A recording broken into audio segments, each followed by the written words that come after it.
If the banks lived by their own advice, which is save money, the banks would be losing money. When you go and deposit $1,000 in the bank, that cash that you deposited is a liability for the bank. An asset is something that puts money in your pocket. A liability is something that takes money away from your pocket. So when the bank has your cash, it's a liability for them. They want to get rid of it as fast as possible. And the way they do that is by lending it out because it's an investment for the bank. They don't want to hold on to cash, but they want you to save your money. You want you to give them cash. Right. And just leave it there. Leave it there.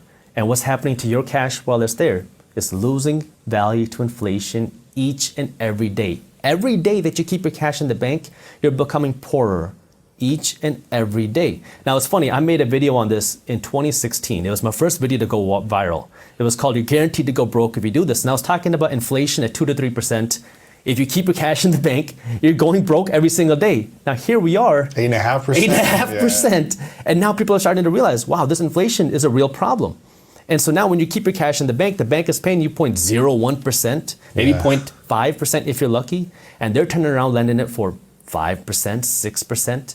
And so the bank does not want to keep that cash in savings because it's a liability for them. They want to keep you spending money on their credit card because now they'll get to earn 18 to 25% in interest every time you spend $1. Wow. Governments want you to be financially uneducated because when you're financially uneducated, guess what? You are an employee and you're a consumer. Who pays the highest taxes? Employees and consumers. Everybody knows that rich people don't pay taxes. It makes people angry, but a lot of times we don't understand why. Right.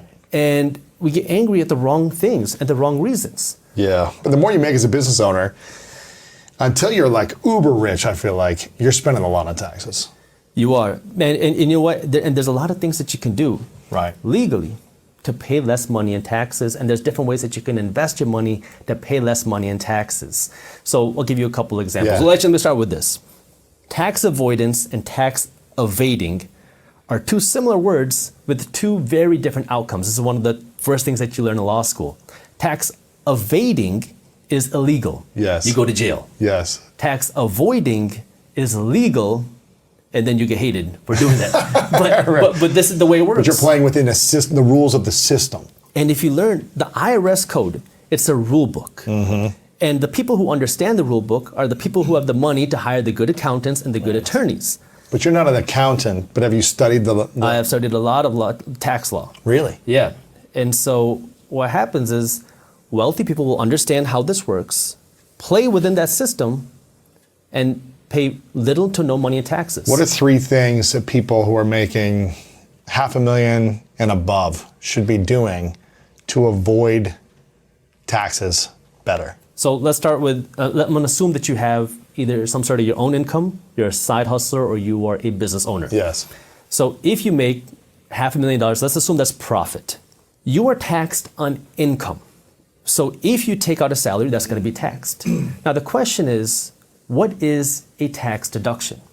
Or the better question is, how can you make something a tax deduction? Because anything can be a tax deduction if you know how to make it a deduction. Mm-hmm. So that's the question that you have to ask yourself, because if you don't have an income, you don't have any tax. Right. So this is what wealthy people are doing.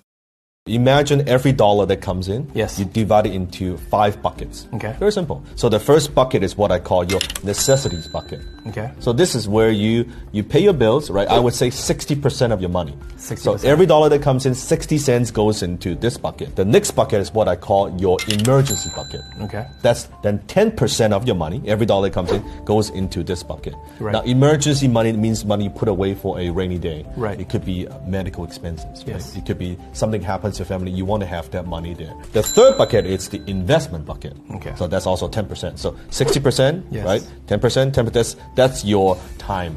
And then you have 10% is what I call your learning bucket. Okay. This is where you learn your skills. Right. You go to the events, get coaching, seminars, online courses. Last 10%, that's your fun bucket. Right. Okay. So when I buy something fancy like AP watch, yes, I use the fun money. Got it. I do not touch all these other money.